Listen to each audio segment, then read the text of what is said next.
Welcome to Govindan classes बच्चों। आज हम लास्ट वीडियो वाले लेक्चर को कंटिन्यू कर रहे हैं। आज मैं आपको और बैंकिंग ट्रांजैक्शंस समझाऊंगा जो इंपॉर्टेंट हैं आप सबके लिए। ये आईएससी और सीबीएसई दोनों में ही की रोल रखती है। पहली ट्रांजैक्शन है cheque receive from Anita ₹8,000 and endorse to Sunita on same day. यहां पर रिसीवर कौन है? In first section we are receiver, but at the same time हमने किसको एंडोर्स कर दिया? सुनीता को। तो एक्चुअल रिसीवर कौन हुआ? सुनीता। तो रूल क्या कहता है? Debit the receiver. Sunita account debit, और गिवर कौन है? चेक किसका था? अनीता का। तो गिवर कौन हुआ? अनीता। रूल क्या कहता है? Credit the giver.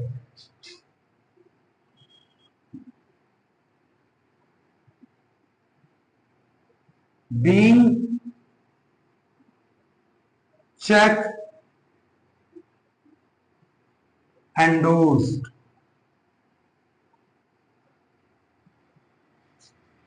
₹8,000।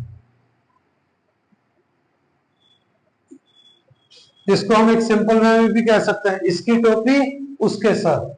Same payment हमें किसी और को करनी थी, वही चेक हमने एंडोर्स कर दिया। लेकिन यहाँ पे एक चीज बात ध्यान रखना, ये बियरर चेक है, क्रॉस चेक नहीं है। क्रॉस चेक को हम कभी भी एंडोर्स नहीं कर सकते। एंडोर्समेंट सिर्फ बियरर चेक का होता है। अब चलिए second entry, as per ISC cheque receive from Kapil and endorse to Sunil on next day. अब नेक्स्ट डे यानी कि एक दिन हमने चेक अपने पास होल्ड करा तो उसकी एंट्री बनेगी। जब आईएससी के अकॉर्डिंग चेक को कैश ट्रीट करा जाएगा अगर हमने उसको रिसीव करा है और एक या एक दिन से ज्यादा होल्ड करते हैं। तो एंट्री होगी cash account debit, debit what comes in, क्योंकि चेक रियल है। It keeps a weightage of some amount. Who is the giver? Kapil. तो क्रेडिट द गिवर। लीजिए जी, कपिल को हमने क्रेडिट कर दिया। बीइंग नरेशन देखिएगा, यहां पे बीइंग कैश रिसीव नहीं लिख रहा, बीइंग चेक रिसीव। यहां पे क्लियर कट बता दिया हमने।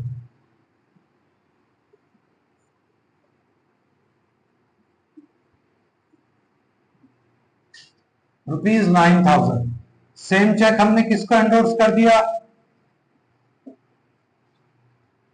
सुनील को। नेक्स्ट डे की डेट डालेंगे।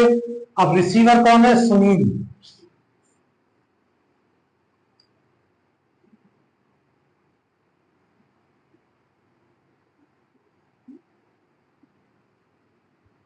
टू कैश, हमारे पास से किया गया कैश।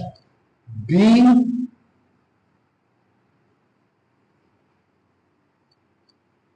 चेक एंडोर्स्ड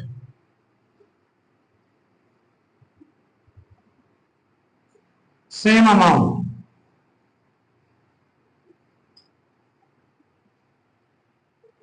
अब अगर ये एंट्री आईएस सीबीएसई में होती तो क्या होती? सीबीएसई के बच्चों के लिए ये, यहां पर हम इसको चेक इन हैंड ही ट्रीट करते। हमारे पास क्या आया? चेक। किससे? कपिल से। चेक क्या है? रियल। रियल का रूल क्या कहता है? Debit what comes in.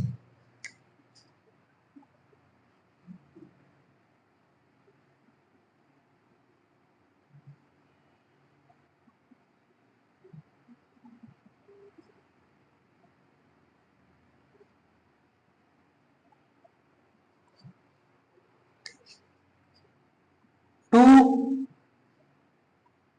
Kapil,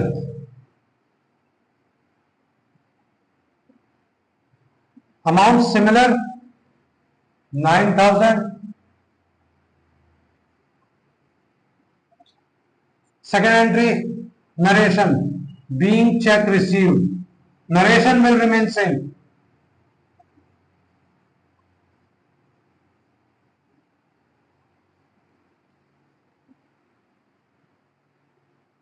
check किसको एंडोर्स करा हमने? सुनील को। नेक्स्ट डे, नेक्स्ट डे की डेट, सुनील क्या है? रिसीवर।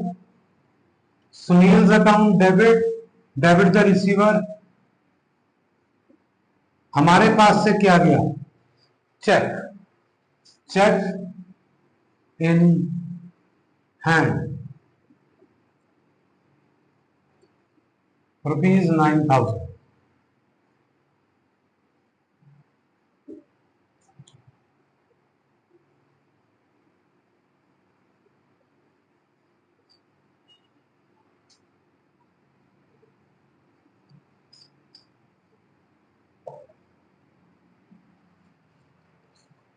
यहां पर हमने कितने रूल अप्लाई करे? 2। सिमिलर यहां पर भी हमने 2 अप्लाई करे और दोनों में कॉमन रूल है, debit what comes in, credit the giver. यहां पर debit the receiver, credit what goes out, क्योंकि चेक इन हैंड और कैश दोनों ही रियल का पार्ट है। हमेशा एक बात याद रखिएगा, एक एंट्री में मैक्सिमम 3 रूल, एवरेज 2 रूल्स और मिनिमम 1 रूल अप्लाई होगा ही होगा, आप कैसे भी चेक कर लें। अब हम आगे कुछ नई एंट्रियां करने जा रहे हैं।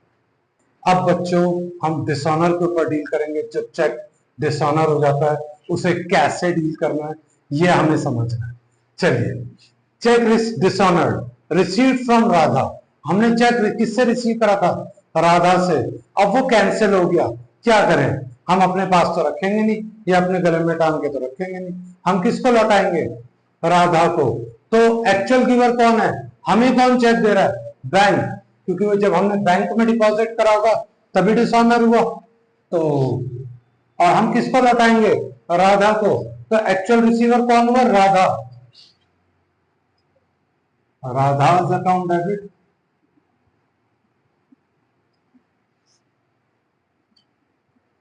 गिवर कौन है? Bank.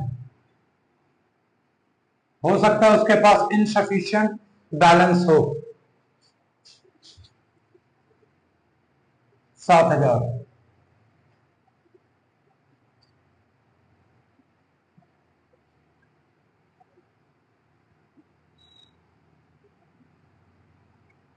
Being cheque dishonoured.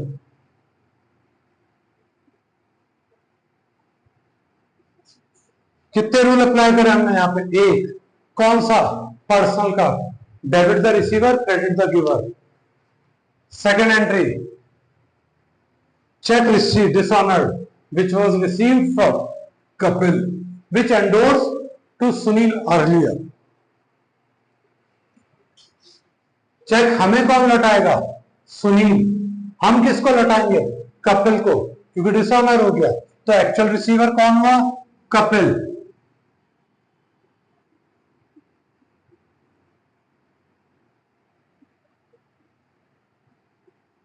Actual giver कौन हुआ? Sunil.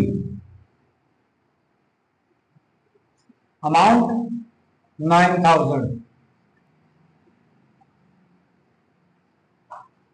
Being cheque dishonoured.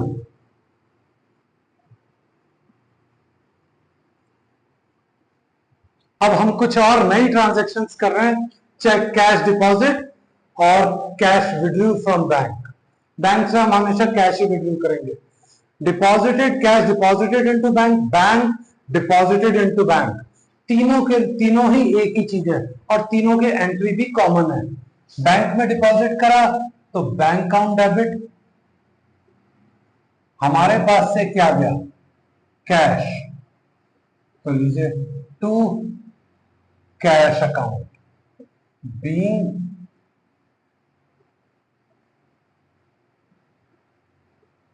Cash deposited.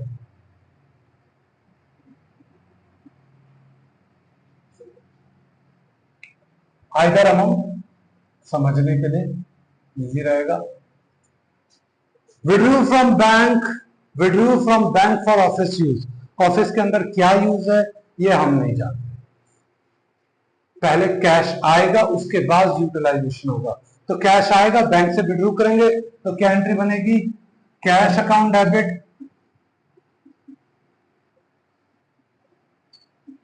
Who is the giver, bank से विड्रॉ कर रहे हैं, bank giver to bank account 8,000 each. कितने रूल अप्लाई हुए? दो। Debit what comes in, credit the giver, debit the receiver, credit what goes out. Narration, being withdrew from bank.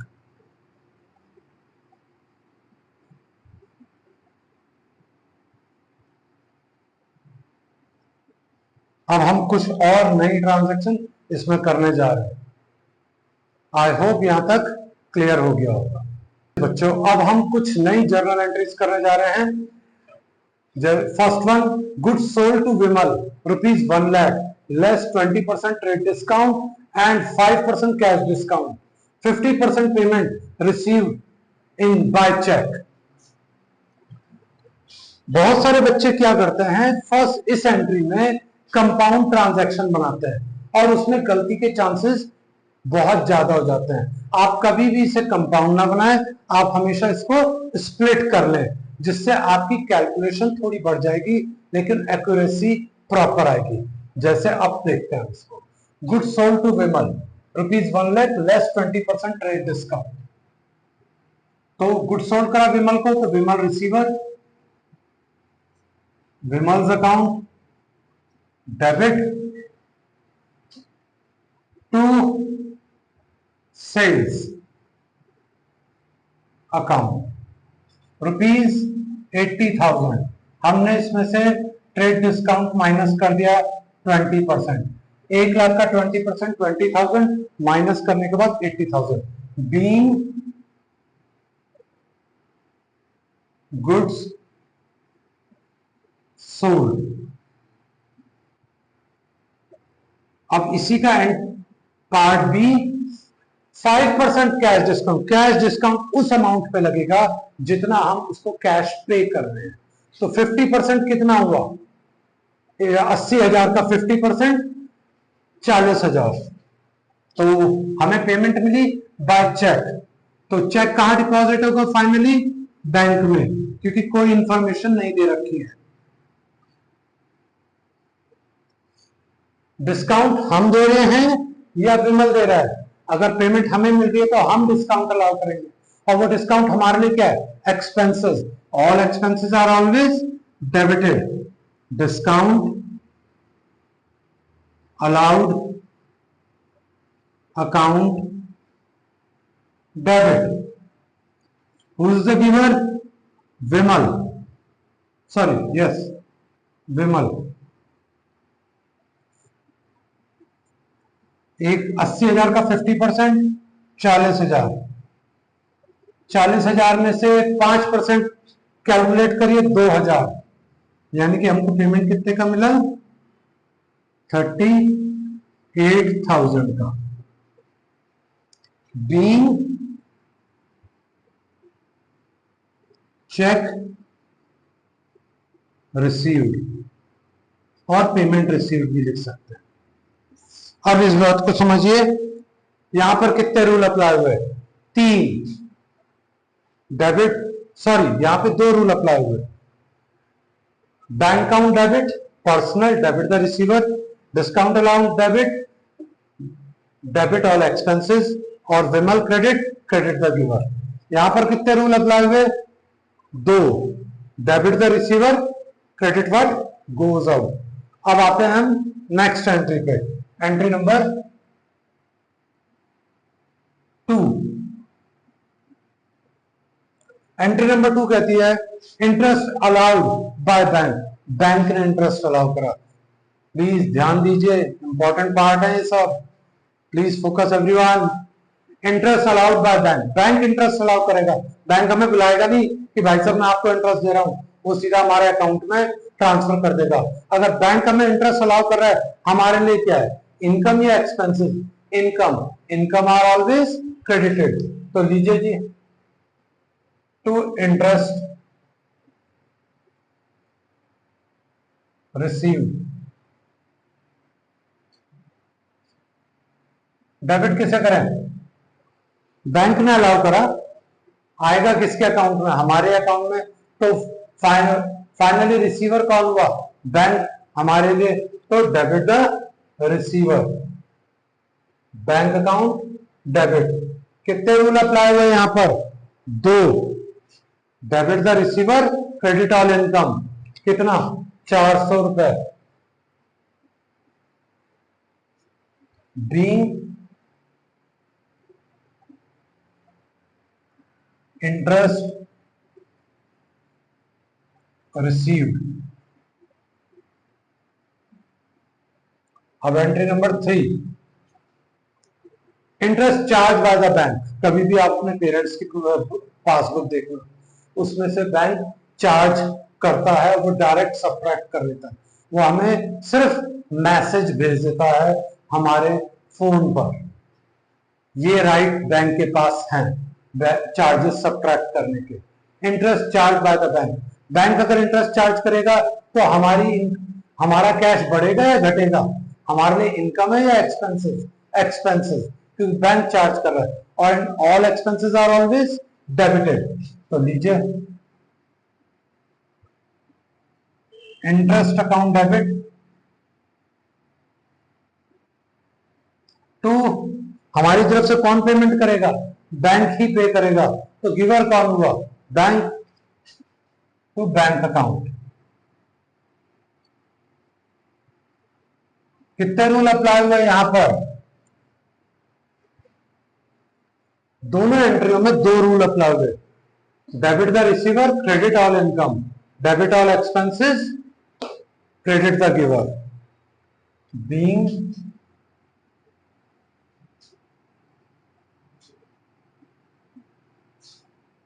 Interest charge. I hope ये सारी transaction clear हो गई होंगी। अब हम कुछ और नई ट्रांजैक्शन करेंगे। अब कुछ और नई एंट्रियां बच्चों, goods given as charity ₹3000 sale price and ₹2600 cost price. बच्चों सेल्स प्राइस का मतलब ये है जब हम गुड्स सोल्ड करेंगे तो इस वैल्यू पे करेंगे, कॉस्ट प्राइस। और जब गुड्स चैरिटी पे दिया जाएगा वो ऑलवेज ऑन कॉस्ट प्राइस। कौन सा गुड्स दे रहे हैं, जो हम खरीद के लेकर आए थे या जो हमने बेच दिया, जो हम खरीद के लेकर आए थे। तो खरीदने के लिए टेक्निकल वर्ड क्या है, परचेजेस। और परचेजेस क्रेडिट किस पॉइंट व्यू पॉइंट पे हो रहा है, गुड्स के व्यू पॉइंट पे, क्योंकि हम गुड्स के व्यू पॉइंट पे सोच रहे हैं। Real, debit what comes in, credit what goes out. जब goods, solution, goods given as charity, charity क्या हमारे लिए, expenses, and all expenses are always debited. लीजिए चैरिटी अकाउंट डेबिट, हमारे पास से क्या गया, गुड्स। कौन सा, जो खरीदा था या जो बेच दिया, जो खरीदा था, खरीदा हुआ गुड्स जा रहा है। और रूल क्या कहता है, credit what goes out to purchases. बिका हुआ माल वापस नहीं दे सकते हम, याद रखिएगा, सेल्स कभी नहीं आएगा यहाँ। Price 2600, cost price, sale price का कोई रोल नहीं है, वो सिर्फ आपको कंफ्यूज करने के लिए दिया जाएगा। Being charity made. अब आइए second entry, goods lost by fire. Loss by fire हमारे लिए लॉस है, and all losses are always debited. लीजिए loss by fire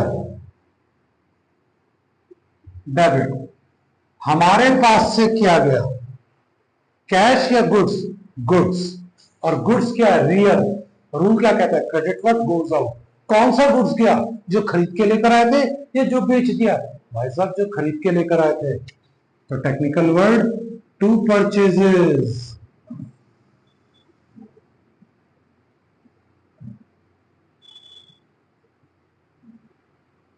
amount 1 lakh,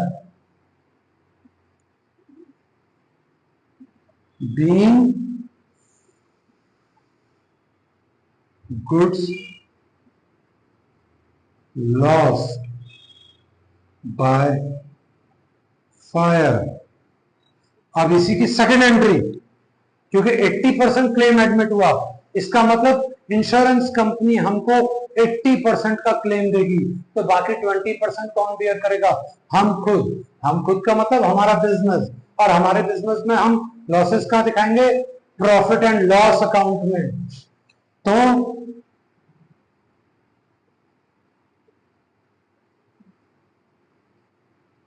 insurance company account debit या claim account debit? Profit and loss account debit.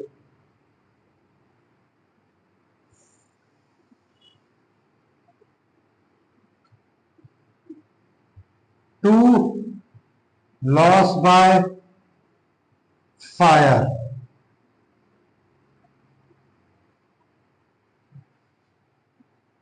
One lakh कितना? 80%, तो 80% हुआ 80,000, और 20,000 bear करेगा हमारा Pyare Lal. Pyare Lal means profit and loss account. अब यहां पर कितने रूल अप्लाई हुए? Debit all expenses and losses, credit what goes out. यहां पे कितने रूल अप्लाई हुए? इंश्योरेंस कंपनी इसलिए डेबिट करी क्योंकि उन्होंने हमको पेमेंट करनी है, और वो हमारे लिए क्या है? Debtors. Debtors are always debited when debtors are increasing. कर दिया। लॉस फाइनली कौन बियर कर रहा है? 20,000 का प्रॉफिट एंड लॉस अकाउंट। अब ये लॉस बाय फायर हमारे लिए लॉस के व्यू पॉइंट से कंसीडर नहीं होगा। When expenses decreases it will credit. हमने मॉडर्न अप्रोच पे इसको क्रेडिट करा है, और हम ट्रेडिशनल पे भी सोच सकते हैं। अब ये हमारे लिए एक व्यू पॉइंट पे इनकम भी काउंट हो सकता है। बीइंग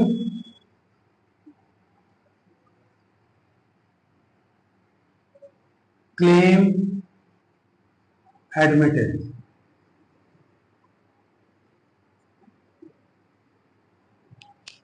अब third case,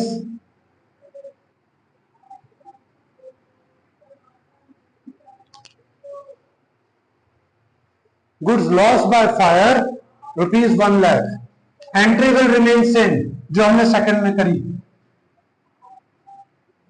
loss by fire account debit to purchases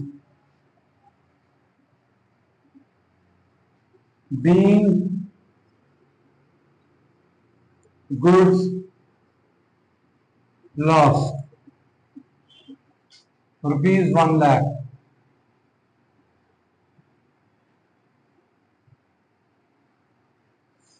इस बार 80% क्लेम एडमिट नहीं हुआ, इस बार 100% क्लेम एडमिट हुआ। यानी कि इंश्योरेंस कंपनी कह रही है हम आपको पूरा पूरा क्लेम दे रहे हैं। तो अब इंश्योरेंस हमारे डेटर्स बढ़ गए। इंश्योरेंस कंपनी अकाउंट डेबिट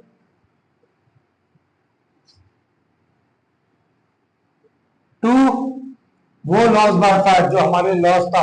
अब हम कह सकते हैं वो एक तरीके से हमारे लिए लॉसेस कम हो रहे हैं, और when losses are decreasing it will credit to loss by fire 1,00,000।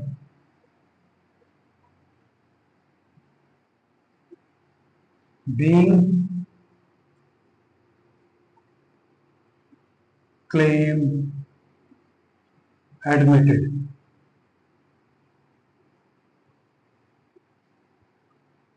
Case 4, goods lost by fire 1,00,000। Same entry, loss by fire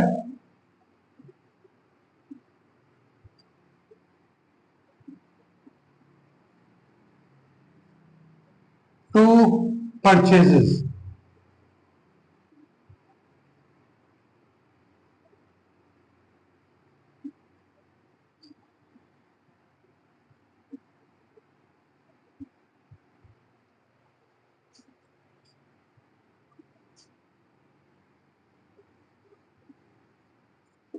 being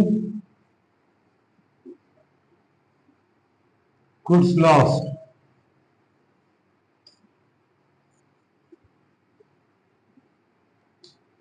इसका सेकंड केस नॉट इंश्योर्ड, पूरा गुड्स इंश्योर्ड नहीं, तो इस बार कौन बेयर करेगा?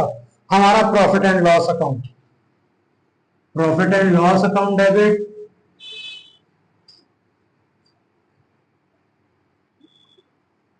To loss by fire. अब ये हमारे लिए लॉस कम चेंज हो गया, कितना? 1 लाख।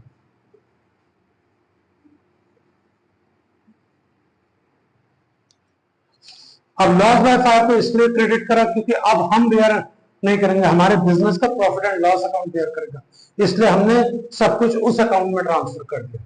अभी हमारे सीधा डायरेक्टली हमारे प्रॉफिट को इफेक्ट कर रहा है, इसलिए profit and loss account debit हुआ। बीइंग लॉस ट्रांसफर, और ये भी कह सकते हैं इस लॉस के कारण मेरा प्रॉफिट डिक्रीज हो रहा है, when profits are decreasing it will be debited, कर दिया। आई होप ये सारी ट्रांजैक्शन आपको क्लियर होंगी, और अभी भी अगर आपको कोई डाउट है आप कमेंट सेक्शन में लिख सकते हैं, मैं आपको वो सारे पॉइंट नेक्स्ट लेक्चर में एक्सप्लेन करूंगा। I hope you like my channel, please subscribe and hit the bell icon.